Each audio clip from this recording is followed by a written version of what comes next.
حضور علیہ السلام کی محبت سے معاشرے کے دکھ جو ہیں وہ سمیٹے جا سکتے ہیں۔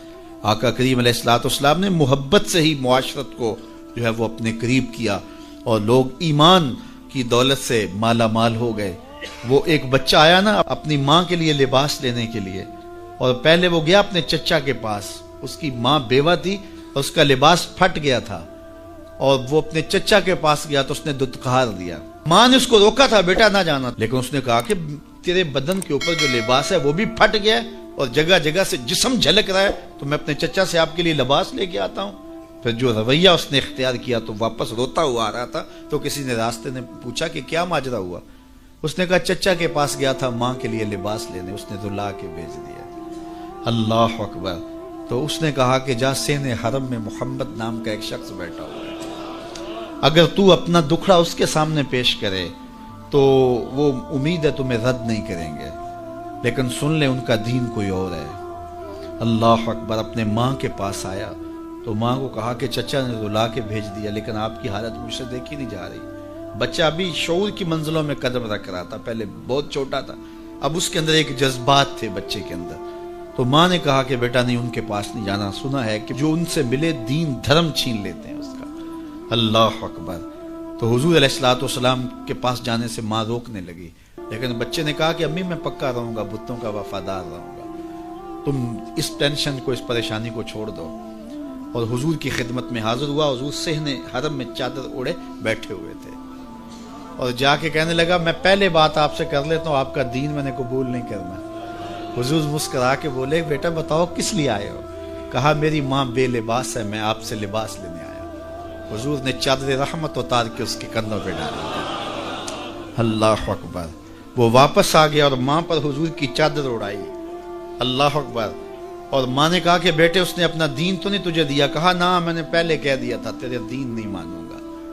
ماں کہنے لگی پتر اس کا دین ماننا چاہیے، یہ جس نے رحمت کی چادر ہمارے سر پہ تان دی۔ اللہ اکبر۔ تیری تک کے ادامہ میں مرید ہو گئے۔ اس بوڑھی عورت کا قصہ بھی آپ نہیں بھول سکتے، جو گھر کا سامان باندھ کے اپنے دروازے پہ بیٹھی ہوئی تھی، اور اس نے سنا تھا مکے میں ایک جادوگر آیا ہے جسے ملتا ہے اس کا دین چھین لیتا ہے، کہیں ایسا نہ ہو کہ کہیں اس سے ملاقات ہو جائے اور وہ دین ہی میرا چھین لے، مجھے شہر چھوڑ دینا چاہیے۔ گھر کے تھڑے کے اوپر سامان باندھ کے بیٹھی ہے۔ حضور بھی گزرے، اس نے دیکھا تو کہا بھتیجے یہ سامان میرے سر پہ رکھ دے۔ حضور نے سامان اٹھایا، دیکھا تو بوجھل تھا، وزنی تھا، اور بڑھیا کو دیکھا تو کمزور تھی، تو کہا کہ بڑھیا اگر چاہو تو جہاں چاہتی ہو میں خود نہ چھوڑا۔ اس نے کہا اس سے بڑی مہربانی کیا ہوگی؟ حضور نے سامان اٹھایا ہوا ہے اور بڑھیا سے باتیں بھی کرتے جا رہے ہیں۔ تو بڑھیا کو کہا کیوں جا رہی ہے؟ اس نے کہا کہ سنا ہے یہاں ایک جادوگر ہے جو لوگوں کا دھرم لوٹ لیتا ہے، لوگوں کا دین لوٹ لیتا ہے۔ میں نے ساری زندگی بتوں سے وفا کی ہے، میرے آباء و اجداد نے بتوں سے وفا کی ہے، میں چاہتی ہوں دین اجداد ہاتھ سے چھوٹ نہ جائے، آخر اس شہر میں رہتی ہوں کہیں مل نہ جائے۔ خیر حضور نے کچھ نہیں کہا، اس کا سامان نہیں پھینک دیا کہ ٹھیک ہے تم پھر جاؤ۔ سامان اس کا اٹھایا اور جہاں تک اس نے جانا تھا سامان پہنچایا، سامان سپرد کر کے واپس پلٹنے لگے۔ تو اس نے کہا بچے اپنا نام تو بتا دے، لوگ کہیں گے کہ مکہ چھوڑ آئی ہو تو بتاؤں گی ایک جادوگر کے دکھ سے چھوڑ آئی ہوں، تو وہ کتنا برا بھلا کہیں گے شہر مکہ کو کہ جس مکہ سے لوگ نقل مکانی کرنے پہ مجبور ہو گئے، تو میں انہیں یہ بھی بتاؤں گی کہ جس مکے میں جادوگر رہتا ہے اتنا اچھا نوجوان بھی رہتا ہے، تو تیرا نام لیا کروں گی، تیرے قصیدے پڑھا کروں گی۔ تو حضور علیہ السلام مسکرا پڑے، کہا بڑھیا جس جادوگر سے بھاگ کے آئی ہے وہ تیرے سامنے کھڑا ہے۔ اس نے کہا سچ سے آپ ہی محمد ہیں؟ حضور نے فرمایا نام میرا یہی ہے۔ تو اس نے کہا پھر آپ کا جادو میرے پہ چل گیا ہے۔ اللہ اکبر۔ تیری تک کے ادامہ میں مرید ہو گئی۔ لوگوں کی خدمت کریں، بوڑھوں کے کام آئیں، دکھیوں کے کام آئیں، مصیبت زدہ کے کام آئیں۔ حضور یتیم ہو کے یتیم پرور تھے، لاچاروں کی مدد کرتے، لوگوں کے گھروں میں پانی بھر کے دے دیتے، اور دکھیوں کے کام آ جاتے اور مصیبت زدوں کے کام آ جاتے۔ تو حضور سے پیار کرنے والوں، امت میں آپس میں حسد نہ پھیلاؤ، بغض نہ کرو، نفرتوں کے پہاڑ کھڑے نہ کرو، ایک دوسرے سے پیار کرو، جڑو، امت وحدہ بنے، اور اپنے ماحول کو، اپنی معاشرت کو ایک خوبصورت معاشرت کا رنگ دو، اور اپنی زندگی کو حضور کے نام کر دو۔ ایک بزرگ تھے تو وہ کنویں پہ پانی بھرنے گئے تو ایک خاتون بھی مٹکے میں پانی بھر کے جانے لگی تو تھوڑا کیچڑ تھا، وہل تھا، تو ان کی نظر پڑی تو انہوں نے کہا کہ ذرا دھیان سے پاؤں نہ پھسل جائے. تو اس خاتون نے گھڑا رکھ دیا اور اس عالم سے مخاطب ہو کے کہنے لگی کہ میں اگر پھسل جاؤں گی تو کیا ہوگا؟ گھڑا ٹوٹ جائے گا، 2 آنے کا بازار سے اور لے آؤں، لیکن حضرت اگر آپ پھسل گئے تو کچھ نہیں بچے گا. عالم کا پھسلنا، عالم کا پھسلنا، ایک جہان کا پھسلنا. حضرت عمر رضی اللہ تعالیٰ عنہ نے فرمایا 3 چیزیں اسلام کی عمارت کو ڈھا دیتی. پہلی چیز ذلت العالم، عالم کا پھسل جانا. جب عالم پھسلتا ہے تو معاشرہ پھسلتا ہے. عبداللہ بن معتز نے کہا کہ عالم کے پھسلنے کی مثال کشتی کے اندر ٹوٹ پیدا ہو جانا، انکسار پیدا ہو جانا، سوراخ ہو جانا ہے. چونکہ کشتی کے اندر جب سوراخ ہوتا ہے تو پھر کشتی بھی ڈوبتی ہے اور کشتی کے اوپر جو بیٹھے ہوئے ہوتے ہیں وہ بھی ڈوب جاتے ہیں. تو عالم جب خراب ہوتا ہے تو وہ خود بھی برباد ہوتا ہے اور اس کے ساتھ جڑے ہوئے سینکڑوں ہیں، ہزاروں ہیں یا لاکھوں ہیں، وہ بھی برباد ہو جاتے ہیں. دوسری چیز وجدال المنافق بالکتاب، اور منافق شخص کا کتاب اللہ کو لے کے جھگڑے شروع کر دینا. منافقین جن کے اندر نفاق بھرا ہوا ہے وہ مفسر بن جائیں، وہ قرآن لے کے بیٹھ جائیں اور لوگ ان کے فالوور بن جائیں اور وہ لوگوں کو گمراہ کر رہے ہو. جب کسی قوم کے اندر منافق منبر و محراب کے مالک بن جاتے ہیں اور وہ قرآن سے لے کر مجادلے کر رہے ہوتے ہیں تو قومیں برباد ہو جاتی. اور آج آپ دیکھ لیں، آج سوشل میڈیا کے اوپر ایسے مکروہ لوگ بیٹھے ہوئے ہیں جو قوموں کے اندر بگاڑ اور تفریق کی بدکاری میں کوئی کسر نہیں چھوڑ رہے اور قومیں برباد ہو رہی ہیں. اللہ تعالیٰ نے قرآن مجید میں فرمایا لوگوں میں سے کچھ ایسے لوگ بھی ہیں کہ جن کی باتیں ایسی ہیں کہ تمہارے دل کو لگیں کہ واہ واہ کیا بات کر رہا ہے، لیکن وہ الد الخصام ہیں، وہ انتہائی لوگوں کے اندر فساد برپا کرنے والے، لوگوں کے اندر شر پیدا کرنے والے. فرمایا تم ایسے لوگ دیکھو گے قرب قیامت میں کہ وہ پچھلے گزرے ہوئے لوگوں پر لعنت کریں گے. وہ کہیں گے جو دین ہمیں سمجھ آیا ہے وہی دین ہے. ماضی کے اندر بڑے بڑے محدث، فقیہ اور بڑے بڑے بزرگ، وہ کہیں گے ان کو کیا پتا تھا، دین کی تو سمجھ ہمیں آئی. اور آج ہم دیکھتے ہیں کہ لوگ کہہ رہے ہیں کہ ہمارے جیسا تو کوئی زمانے میں ہے ہی نہیں، دین کا تو فہم ہی ہمیں ملا ہے. ماضی میں تو سارے لچھے بیچتے تھے، انہیں کیا پتا تھا دین کیا ہے. اور بزرگوں کی پگڑیاں اچھالی جانے لگی. تو کہا کہ دوسری چیز جو اسلام کو گرا دے گی وہ جدال المنافق بالکتاب، منافق کے ہاتھوں میں کتابیں آ جائیں گی اور وہ کتاب اللہ کو لے کر کے قرآن پڑھ کے حدیث پڑھ کے لوگوں کو گمراہ کر رہے ہوں گے. تیسری چیز وہ حکم الائمۃ المدلین، ان لوگوں کے ہاتھ کے اندر اقتدار آ جائے گا، ان لوگوں کے ہاتھ کے اندر قوت نافذہ آ جائے گی جو خود بھی گمراہ ہوں گے اور لوگوں کو بھی گمراہ کریں گے. جب یہ 3 چیزیں ہو جائیں، حضرت عمر نے فرمایا تو اسلام کی عمارت ڈھا دی جائے گی. جب فتوے حکمرانوں کی مرضی کے مطابق دیے جائیں گے اور وہ اپنی خواہش کے مطابق فتوے کا معیار طے کریں گے تو پھر نتیجہ وہی ہوگا جو اس وقت پوری دنیا کے اوپر مسلمانوں کا ہو گیا. اور آج اسلام دنیا کے اوپر غریب الوطن ہے. ایسا غریب الوطن کوئی نہیں ہے جیسا غریب الوطن اسلام ہے. 56-57 اسلامی ملکوں کے اندر بھی اسلام کو کہیں جائے پناہ نہیں مل رہی. اج دین نبی دا وانگ یتیمہ کر کر تکے کھاوے، کتھوں لباں عمر بہادر جڑا روندے نوں گل لاوے. جب ہم ہی اچھے نہیں ہیں تو پھر رحمت کی چادریں تو نہیں تان دی جائیں گی ہمارے اوپر. یہ حکمران عذاب ہے ہمارے اوپر اور یہ ہمارے گناہوں کی سزا ہے. حجاج بن یوسف بصرے کا سخت گیر حاکم اپنے ہاتھ سے 70,000 لوگوں کو قتل کیا تھا. 90,000 لوگ اس کے حکم سے کٹے تھے. حضرت حسن بصری رضی اللہ تعالیٰ عنہ فرمایا کرتے تھے اگر پچھلی امتوں کے لوگ اپنے سارے ظالموں کو لے آئیں اور ایک پلڑے میں ڈال دیں، ہم صرف حجاج بن یوسف کو دوسرے پلڑے میں ڈال دیں گے، یہ پھر بھی بھاری ہو. صحابی رسول کو سین حرم میں ذبح کیا شخص، بہت ظالم شخص. تو کسی نے جرت کی، جرت کرنے والے ہر دور میں ہوتے ہیں، اور کہا کہ تو نے حضرت عمر کا زمانہ دیکھا ہوا ہے، اگر تو بچہ تھا اس وقت ان جیسا انداز حکمرانی کیوں اختیار نہیں کرتا، اتنا بڑا ظالم کیوں ہو گیا تو حجاج بن یوسف نے جو جواب دیا وہ 2 لفظوں میں تھا. اس نے کہا تبازروا اتعمر لکم، تم ابو ذر بن جاؤ میں عمر بن جاتا. جب عوام اچھی نہیں ہوگی تو پھر یہی اوپر ہوگا. جب میں کہتا ہوں الہی میرے احوال دیکھ, حکم ہوتا ہے اپنا نامہ اعمال. اور ایک روایت میں اعمالکم امالکم, تمہارے اعمال ہی تمہارے امال ہیں, جس طرح کے عمل ہوں گے اس طرح تمہارے اوپر مسلط کر دیے جائیں گے. بندہ سمجھتا ہے کہ یہ آ جائے گا تو شاید یہ اچھا ہوگا, یہ آ جائے گا تو شاید یہ اچھا ہوگا. ایسے کافی دیر پہلے ایک حکومت گئی, پھر اس کی بعد دوسری آئی, تو وہ کوئی صحافی تھے تو مجھے کہنے لگے کہ آپ کیا اس پر کہتے ہیں. تو میں نے کہا کہ ہم نے پھولوں کی آرزو کی تھی, آنکھوں میں موتیا اتر آیا. تو یہی ہوتا ہے, جب تک ہم خود اپنے آپ کو صحیح نہیں کرنا چاہیں گے اتنی دیر تک کچھ بھی نہیں ہوگا.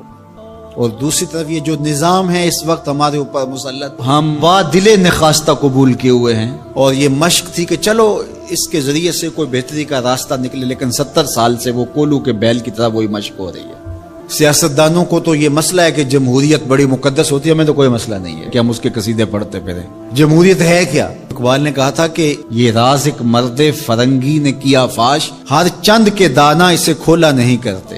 جمہوریت ایک طرز حکومت ہے جس میں بندوں کو گنا کرتے ہیں, تولا نہیں کرتے. چاہے ایک طرف 100 گدھے ہو جائیں اور دوسری طرف جو ہیں وہ سمجھدار ترین علماء ایک طرف ہوں, تو وہ گدھوں کی بات مانی جائے گی. جمہوریت تو یہی ہے نا. اور ہم صرف ملک کے معاملات کے اندر جمہوریت کی رٹ لگاتے ہیں, باقی معاملات کے اندر ہم نے کبھی جمہوریت نہیں دیکھی. جب بیٹے کا رشتہ کرنے لگتے ہیں تو گھر کے افراد کو بلا کے, رشتہ داروں کو بلا کے ووٹنگ کرواتے ہیں, یا صرف گھر کے 5-4 وہی جو صاحب رائے لوگ ہوتے ہیں وہی بیٹھ کے فیصلہ کرتے ہیں. میں اپنے اس ادارے کے اندر جو فیصلہ کرتا ہوں ووٹنگ تو نہیں کرواتا. آپ اپنی فیکٹری کے اندر جو فیصلے کر رہے ہوتے ہیں تو وہاں ووٹنگ تو نہیں کروا رہے ہوتے لوگوں کو. آپ جو بھی معاملات زندگی کے چلا رہے ہیں, رشتے کرتے ہیں بچوں کے, فیصلے کرتے ہیں, کوئی چیز خریدنی ہے, کوئی چیز بیچنی ہے, اس شعبے کے ماہرین کو بلا کے رائے لیتے ہیں, سمجھدار لوگوں کو بٹھا کر کے. اس وقت آپ کی کچن کیبنٹ بھی ہوتی ہے, سب کچھ ہوتا ہے اس وقت. اور یہ ملک اس قدر بے توقیر ہے کہ یہاں آپ اس شخص کی رائے لے رہے ہو کہ جو بریانی کی پلیٹ کے اوپر بک رہا ہے, اور آپ کہہ رہے ہیں کہ اس ووٹ کو بھی عزت ہونی چاہیے, اس کو بھی وقار ہونا چاہیے. کیا بات ہوئی آپ کی؟ ہماری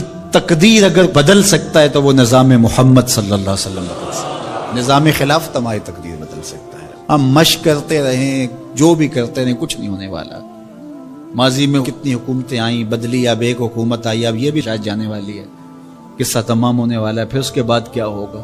یہاں ایجنسیوں کے لوگ بھی موجود ہیں, میں میسج دیتا ہوں, کوئی ملک کے اندر سے سنجیدہ لوگوں کو اکٹھا کرے. 22 کروڑ کی عوام میں سے کوئی 100 آدمی بھی نہیں ملے گا جو دیانتدار بھی ہو, خیرخواہ بھی ہو اس ملک کا, اور باصلاحیت بھی ہو. ان لوگوں کو بٹھائیں اور کوئی 10-15 سال کے لیے ان کے سپرد کریں ملک, کوئی معاملے سیدھے کریں. غریب کے لیے تو زندگی اتنی تنگ ہو گئی ہے کہ خودکشی منع ہے شریعت میں, ورنہ لوگ خودکشی کر لیں. یہ حالات اگر یورپ میں ہوں, دیگر ممالک میں ہوں, تو وہ تو اجتماعی خودکشیاں کریں. یا ہمارا مذہب ہمیں روک رہا ہے اور ہم برداشت کر رہے ہیں اور صبر کر رہے ہیں. ہمارے مذہب نے ہمیں صبر کی تلقین کی ہے. ورنہ آپ گھر سے نکلتے ہیں, کوڑے کے ڈھیر پڑے ہوئے ہیں جگہ جگہ. لوگوں کے رویے کتنے کھردرے ہو گئے. رشتہ داریوں کے اندر باہمی الجھنیں, لڑائیاں, شر فساد, ایک دوسرے کی ٹانگیں کھینچنا, گلیوں بازاروں سے لے کر کے آپ اوپر کی سطح تک چلے جائیں. یہ معاشرہ نہیں رہا, یہ بے ہنگم ہجوم ہے, یہ وحشیوں کا ایک طبیلہ بن گیا ہے. انسانیت نام کی چیزیں تقریباً رخصت ہو چکی ہیں. یہ زندگی گزاری نہیں جا رہی, زندگی گھسیٹی جا رہی ہے. ہم اپنی لاشیں گھسیٹ رہے ہیں. زندگی میں طمانینت, سکون نام کی کوئی چیز ہی نہیں ہے. ہر بندہ ہاتھ ملاتے ہوئے دوسرے سے ڈر رہا ہے کہ پتہ نہیں یہ میرے ساتھ کیا کرنے والا ہے. یہ تو وحشیوں کا معاشرہ ہوتا ہے, انسانوں کا معاشرہ تو نہیں ہوتا. لوگ غریب سے غریب تر ہو رہے ہیں, اور چند لوگوں کے پاس دولتیں اتنی ہیں کہ ان سے شمار ہی نہیں ہو رہی, اور نفس کی کمینگی بھی ختم نہیں ہو رہی. کھا گئے لوگوں کو, لوٹ کے لوگوں کا خون چوس گئے. وہ کبھی آپ نے کوا دیکھا ہے جو بچے کے ہاتھ سے بھی روٹی چھین لیتا ہے؟ یہ ہمارے جو بچے ابھی پیدا ہونے والے ہیں ان سے بھی روٹی چھین چکے ہیں, اور آگے ان کی نسلیں ہماری آنے والی نسلوں کی روٹی چھیننے کی تیاریاں کر رہی ہیں. تو ہمیں اپنے آپ کو صحیح کرنا ہوگا. اور میں مشورہ دیتا ہوں, میری یہ باتیں ضرور پہنچائیں کہ خدا را رحم کیجئے. جو اپنے بند کمروں میں بیٹھے, انہیں نہیں پتا کہ لوگ کس طرح سسک کے زندگی گزار رہے ہیں, کیا اذیت ناک زندگی ہے لوگوں کی. تو اس لیے خدا را اس ملک پر رحم کھائیں. جن کے پاس قوت نافذہ ہے وہ ضرور اس کو استعمال کریں, اور کوئی ایسا فیصلہ کیجئے کہ جو یہ پج مردہ معاشرہ پھر سے جی اٹھے. اور وہ ایک ہی راستہ ہے, اور وہ راستہ میرے حضور کا دیا ہوا راستہ ہے. اور صحابہ پھر حضور کے در پاک کو دستک تک بھی نہیں دیتے تھے. جب حضور سے ملنا ہوتا تو آ کے دروازے پر بیٹھ کے درود پڑھتے رہتے. حضور جب خود آتے تو کوئی بات کہتے، انتظار کرتے رہتے۔ اور آقا کریم کا طریقہ بھی یہ تھا کہ جب حضور گھر تشریف لے جاتے اور حضور نے فوری پلٹ کے واپس آنا ہوتا تو حضور اپنے نالین باہر اتار دیتے۔ یہ سائن تھا اس بات کا کہ رکیے، حضور ابھی آ رہے ہیں۔ اور حضور نے اگر استراحت فرمانی ہے، ابھی نہیں آنا، تو حضور نالین سمیت چلے جاتے۔ حضور بھی خیال رکھتے تھے کہ کوئی دیر تک نہ بیٹھے، اب تشریف لے گئے ہیں، دیر کے بعد آئیں کہ کوئی کام کر لیں، کھانا کھا لیں، چلے جائیں۔ لیکن حضور نے اگر فوری پلٹ کے آنا، چند لمحوں کے لیے گئے ہیں گھر، 10 منٹ کے بعد پھر آئے، تو حضور نالین دروازے کے ساتھ ہی اتار کے چلے جاتے۔ نالین کو دیکھ کر صحابہ جان لیتے کہ ابھی حضور آئے۔ کہا اتنی دیر تک نالین دیکھتے رہو، قدموں کے نشان ڈھونڈتے رہو، مصطفیٰ جان رحمت آنے ہی والے ہیں۔ اللہ اکبر، تمہاری نظریں نبی کے نالین پہ لگی رہیں۔ امام بخاری نے ادب المفرد کے اندر صحابہ کے اس منظر کو بیان کیا ہے۔ کہتے ہیں کہ صحابہ حضور کے دروازے پہ پھر دستک نہیں دیا کرتے تھے، اور اگر کبھی ناگزیر حالت ہو جاتی، دستک دینا پڑ جاتا حضور کے دروازے پہ، تو پھر ان کا طریق کیا تھا؟ کہتے ہیں کانت تقرہ ابواب النبی بالاظافر، صحابہ اپنی انگلیوں کے ناخنوں کے ساتھ حضور کی دہلیز پہ دستک دیا کرتے تھے، ہولے ہولے حضور کی دہلیز پہ دستک دیا کرتے تھے۔ تو مولا علی قاری فرماتے ہیں کہ ناخنوں سے دستک کیوں دیتے تھے؟ اے دربن خفیفن و دکن لطیفن تعظیمن و تکریمن و تشریفن۔ یہ صرف اپنی بے تابی کا اظہار تھا کہ ہم کھڑے ہیں، یہ ادب ہے ان کا، یہ محبت ہے ان کی۔ اللہ اکبر۔ حضرت ابو ہریرہ نے ساری زندگی کمان کو بے وضوحات نہیں لگایا۔ کسی نے کہا ابو ہریرہ یہ کمان تو ہندوستان سے بن کے آئی ہے، کہا کہ اس کمان کو بھی بے وضوحات نہیں لگاؤں گا، اس لیے کہ اس کی شکل اس کمان سے ملتی ہے جو میرے حضور کے ہاتھ میں رہی، میں اس کو بھی بے وضوحات نہیں لگاؤں گا۔ یہ تھی ان کی محبت۔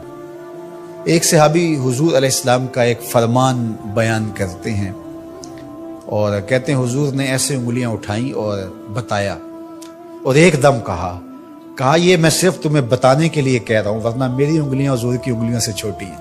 اللہ اکبر۔ کہا یہ جو میں نے کہا نا حضور نے یوں انگلیاں اٹھائیں، یہ میں تمہیں بتانے کے لیے، مسئلہ سمجھانے کے لیے، میری انگلیاں حضور کی انگلیوں جیسی نہیں ہیں۔ اللہ اکبر۔ حضرت عباس بن عبد المطلب سے کسی نے پوچھا کہ آپ بڑے ہیں یا حضور بڑے ہیں؟ عمر کے بارے سوال کیا، کہا سال زیادہ میں نے گزارے ہیں، بڑے حضور ہی ہیں، بڑے حضور ہی ہیں۔ یہ تھا ان کا ادب، یہ تھی ان کی محبت۔ آپ اگر مجھے پوچھیں کہ دین کیا ہے تو میں اقبال علیہ رحمہ کا لہجہ ادھار لوں گا۔ انہوں نے کہا دین سراپا سوختن اندر طلب، انتہائش عشق آغازش ادب۔ طلب محبوب میں تڑپنے کا نام دین ہے، ادب سے شروع ہوتا ہے، عشق پہ ختم ہو جاتا ہے۔ جو دین ادب سے شروع نہ ہوتا ہو اور عشق پہ ختم نہ ہوتا ہو، وہ دین دین ہی نہیں ہے۔ میں ان تھوڑے جملوں میں آپ کو بہت کچھ کہنا چاہ رہا ہوں۔ آپ پوچھتے رہتے ہیں، مسائل پوچھتے رہتے ہیں، میں 2 لفظوں میں آپ کو بتا رہا ہوں۔ جو بھی دین ادب سے شروع نہ ہوتا ہو، عشق پہ ختم نہ ہوتا ہو، وہ دین دین نہیں ہے، کوئی اور ہے۔ عشق ہی ابتدائے ذات، عشق ہی انتہائے ذات، عشق نہ ہو تو شرح دین بت کدا تصورات۔ کسان سب سے اچھے دانے سنبھال کے رکھتا ہے، جو بیج ہوتا ہے وہ سب سے بہتر ہوتا ہے، اس کو زمین میں دانہ ڈالتے ہوئے کوئی جھجک نہیں ہوتی کہ مٹی میں دانے رول رہا ہوں۔ اس لیے جھجک نہیں ہوتی کہ وہ اپنی آنکھوں سے کئی بار مشاہدہ کر چکا ہے کہ میں ایک دیتا ہوں، اللہ کئی عطا کرتا ہے، اس لیے وہ اچھے دانے زمین میں ڈالتا ہے۔ کوئی کسان ایسا تو نہیں کرتا کہ مریل بیج ڈال دے، وہ کہتا ہے ساری محنت ضائع چلی جائے گی۔ تو اسی طرح تم راہ خدا میں دو تو سب سے اچھا دو، یہ نہیں ہے کہ جو سب سے کمزور ہے وہ تم اللہ کی راہ میں دے دو۔ یہ ہم نے ایکسپورٹ کوالٹی نکال لی، باغ سے پھل توڑا، یہ ایکسپورٹ کوالٹی ہے، یہ دوستوں کے لیے تحائف تیار کر رہے، یہ گھر والوں کے لیے، یہ ہم منڈی میں بھیج رہے ہیں، اور باقی جو آخر میں رہ گیا کمزور سڑا ہوا اس کا ڈھیر لگا دیا، یہ غربا کے لیے۔ اللہ تعالیٰ فرماتا ہے کہ اگر تمہیں اس طرح کا دیا جائے تو تم اس کو قبول کرو گے؟ لستم بآخذی ہے، تم کبھی بھی اس کو قبول نہیں کرو گے۔ تو فرمایا اللہ بھی غنی ہے، اس کی راہ میں ردی کیوں دیتے ہو؟ اللہ کی راہ میں سب سے اچھا دو۔ یہ تو پکی بات ہے، جس نے اللہ کے گھر کی تعمیر کی، اللہ اس کے لیے جنت میں محل بناتا ہے۔ اور یہ لازمی نہیں ہے کہ کوئی بہت بڑی جامع مسجد بنائی، بلکہ تتر کے گھونسلے کے برابر بھی اگر کسی نے مسجد بنائی، تتر کا گھونسلہ پوری اینٹ کا بھی نہیں ہوتا، آدھی اینٹ کا ہوتا ہے۔ دوسرے لفظوں میں کہیں، جس نے کسی مسجد کی تعمیر میں آدھی اینٹ دی، اللہ اس کا محل بھی جنت میں بناتا ہے۔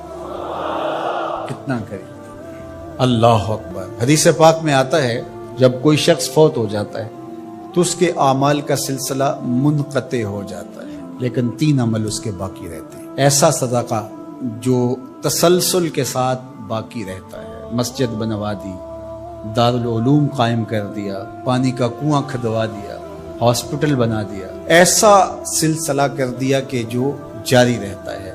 دوسرا، او علم ينتفع بہ، یا ایسا علم جس سے لوگوں کو نفع پہنچے۔ ادارہ قائم کیا، لوگوں نے وہاں حفظ قرآن کیا، دین کا علم سیکھا، لوگوں کو فائدہ پہنچا۔ جب تک علم آگے بڑھتا رہے گا، جس نے انتظام و انصرام کیا، اللہ اس کے نامہ اعمال کے اندر اجر داخل فرماتا رہے۔ بلکہ اس کی تشریح میں دیکھ رہا تھا کہ صرف علم دین ہی نہیں، ہر وہ علم جو نافع ہو، اگر کسی نے کسی کو کوئی ہنر سکھا دیا اور اس کے ذریعے وہ حلال رزق کمانے لگا، اپنے بچوں کی ضرورت کو پورا کرنے لگا، جس نے ہنر سکھایا تھا اللہ اس کو بھی اجر عطا کرے گا۔ یہ جو بخل کرتے ہیں نا کہ کوئی ہنر سیکھنے آ جائے تو اس کو وہ 3-3 4-4 ماہ تک کاج کرنے پہ لگائے رکھتے۔ یہ ورک شاپوں میں جو کچھ ہوتا ہے، وہ استاد اسے فن دیتا ہی نہیں، چھپا کے رکھتا ہے۔ 8-8 سال 7-7 سال کھجل کرتا ہے اس کو، حالانکہ جو بچہ سکول نہیں جا سکا اور ورک شاپ میں کام سیکھنے آیا ہے، درزی کے پاس کام سیکھنے آیا ہے، اور دیگر کوئی فن سیکھنے آیا ہے، تو اس کا مطلب ہے کہ گھر میں غربت اتنی ہے کہ یہ بچہ پڑھنے نہیں جا سکا، مجبوریوں نے اسے کام پہ کھینچ کے بھیج دیا ہے۔ یار 3 ماہ لگا دیے اس کو صرف کاج سکھانے پہ، اور اس کو پانا دے کر کے صرف پہیہ کھولنے پر 3 ماہ ضائع کر دیے۔ آپ اس کو 6 ماہ میں کاریگر بنا کے بھیج دیں، وہ روزی کمانے لگے گا، عرش کا رب آپ پہ بڑی رحمت نازل فرمائے۔ یہ کیا ہوا کہ آپ اس کو 6-6 سال تک اپنے پاس بٹھائے رکھتے ہیں اور 6-6 سال تک اس کو کام نہیں سکھاتے؟ یہ غریب گھر کا بچہ سیکھنے آیا ہے، ماں روزانہ روٹی دے کے بھیجتی ہے کہ میرا لال جلدی کام سیکھ جائے، بہنیں اس کی جوان ہو رہی ہیں، میں ان کے ہاتھ پیلے کرنے ہیں، اور اس نے کاجوں پہ لگایا ہوا ہے۔ یہ ابھی تک اس کو کچھ سکھا ہی نہیں رہا، 6-6 سال اس کے ضائع کر رہا۔ ذرا غور کیجئے، وہ کمائے گا، اس کی بہنوں کے ہاتھ پیلے ہوں گے، اپنے گھروں میں جائیں گی، آباد ہوں گی، اللہ اس کے رزق میں اس کے صدقے سے برکت ڈال دے گا۔ یہ کہتا ہے ٹھیک ہے، اس سے بھرپور فائدہ حاصل کر لو، اللہ پر بھی یقین رکھو، وہ تمہیں فائدہ دینے والا ہے۔ تیسری بات ارشاد فرمائی، او ولد صالح یدعو لہ، نیک اولاد جو ماں باپ کے لیے دعا کرے۔ صالح اولاد وہی ہوتی ہے جو ماں باپ کے لیے دعا کرے۔ 5 گانا نماز کی عادت رکھنے والی اولاد ماں باپ کے لیے اسپیشل الگ دعا نہ بھی کرے تو دن میں کتنی مرتبہ کہے گی، ربنا اغفر لی ولوالدی، اللہ مجھے بخش دے، میرے ماں باپ کی مغفرت۔ اچھی اولاد ماں باپ کے لیے نعمت ہے، اس کی آنکھوں کی بھی ٹھنڈک ہے، دل کا بھی قرار ہے، آخرت کی بھی بہار ہے۔ اللہ جل شانہ ہمیں اپنی راہ میں صدقہ کرنے کی توفیق رضانی فرمائے، خیر کی راہوں کا مسافر بنائے، اچھے لوگوں کی سنگت عطا کرے۔ آدمی بیوی کی اطاعت کرے گا لیکن ماں کی فرما برداری نہیں کرے گا، بیوی کی ڈیمانڈ پہ فوراً بھاگ کے جائے گا، لیکن ماں دوائی کا بھی کہہ رہی ہوگی تو ٹال مٹول کرتا رہے گا، کل پرسوں ہفتے گزر جائیں گے۔ ماں کے ساتھ جانا اس کو پسند نہیں ہوگا، ماں کی خدمت میں رہنا، اس کے پاس بیٹھنا اس کو پسند نہیں ہوگا۔ ماں دھکے سے بیٹوں کو بیٹیوں کو اپنے پاس بٹھائے گی لیکن بیٹھنا پسند نہیں ہوگا۔ وَأَدْنَىٰ صَدِيقَهُ وَأَقْصَىٰ أَبَاهُ، دوستوں کے ساتھ بیٹھ کے گپ شپ لگانا مرغوب ہوگا، باپ کے ساتھ بیٹھنا پسند نہیں ہوگا۔ باپ کے پاس اولادیں نہیں بیٹھیں گی، اور یہ جو مصیبت آئی ہے اس نے تو گھر کے اندر بھی پاس بیٹھی اولاد کو بھی ماں باپ سے چھین لیا ہے. وہ وہاں بیٹھ کر کے بھی حاضر باش نہیں ہوتا. آپ کو اس دن میں نے درس قرآن میں جو مضمون رکھا تھا اس میں ایک لفظ تھا وَبَنِينَ شَهُودًا. وہ بیٹے جو حاضر باش ہوں وہ نعمت ہوتے ہیں. جو باپ کی خدمت میں بیٹھے ہوں, باپ کے پاس بیٹھتے ہوں, باپ کے ساتھ جڑے رہتے ہوں, وہ نعمت ہوتے ہیں. اور جو باپ سے جان چھڑاتے رہتے ہوں, جی چراتے رہتے ہوں, پھنس گئے تو 2 منٹ بیٹھ گئے ورنہ نہیں. بالخصوص بوڑھے بزرگوں کے پاس تو اس دور کے اندر کوئی بیٹھنے کے لیے تیار نہیں ہوتا. وہ ترستے ہیں کہ ہماری اولاد ہمارے پاس بیٹھے, لیکن اولاد کی دلچسپیاں ہی کوئی اور ہیں. وہ انہیں اولڈ فیشن سمجھتے ہیں. پرانے زمانے کے لوگ دقیانوس, ان سے ہم بات بھی کیا کریں, یہ ہمارے زمانے کی باتیں نہیں سمجھتے. جب تم ان کے زمانے کی باتیں نہیں سمجھتے تھے, انہوں نے ایک لفظ پانی اور روٹی سکھانے کے لیے کتنی محنت کی تھی تمہارے اوپر. تم تو کچھ بھی نہیں سمجھتے تھے. تم تو حرف و صوت سے آشنا نہیں تھے. تم تو لفظوں سے آشنا نہیں تھے. انہوں نے کتنا وقت دیا اور ایک ایک حرف, ایک ایک لفظ, ایک ایک ہجا تمہیں بتایا. اور آج تم کہتے ہو یہ دقیانوس ہے. کہا یہ قرب قیامت کی علامت ہے کہ دوستوں کے پاس بیٹھنا مرغوب لگے گا, محبوب لگے گا. ماں باپ کی صحبت میں بیٹھنا اولاد کی تباہ میں نہیں ہوگا. وَسَادَ الْقَبِيلَةِ فَاسِقُهُمْ. اور قبیلے کا جو سردار ہے وہ فاسق و فاجر ہوگا. سرداری, قبیلے کا بڑا بننا, خاندان کا بڑا ہونا, یہ صلاحیت کی وجہ سے نہیں, تقوی کی بنیاد پر نہیں. یہ چالاکی, مکاری, فسق و فجور کی وجہ سے. اس لیے کہ جس طرح کی قوم ہوگی اس طرح کے ان کے حکمران ہوں گے. کسی نے حجاج بن یوسف سے کہا تھا کہ تو نے حضرت عمر کا دور خلافت دیکھا ہے, تو ان جیسا انداز حکومت اختیار کیوں نہیں کرتا؟ تو اس نے 2 لفظی جواب دیا, تبازروا اتعمر لکم. اس نے کہا تم ابو ذر غفاری بن جاؤ, میں عمر بن جاتا ہوں. جب رعایا ابو ذر غفاری جیسی ہوتی ہے تو حکمران عمر فاروق جیسے ہوتے ہیں. جب ہم چور ہوں گے, ہم خائن ہوں گے, ہم بدکار ہوں گے, تو اوپر رحمتوں کی چھتڑیاں تو نہیں تانی جائیں گی. اوپر بھی پھر یہی کچھ ہوگا. ایک روایت میں آتا اعمالکم امالکم, تمہارے اعمال ہی تمہارے حکمران ہوں گے. فرمایا کہ وہ اس بات پہ قادر ہے کہ وہ تمہیں اوپر سے بھی عذاب دے سکتا ہے, وہ چاہے تو نیچے سے بھی عذاب دے سکتا ہے.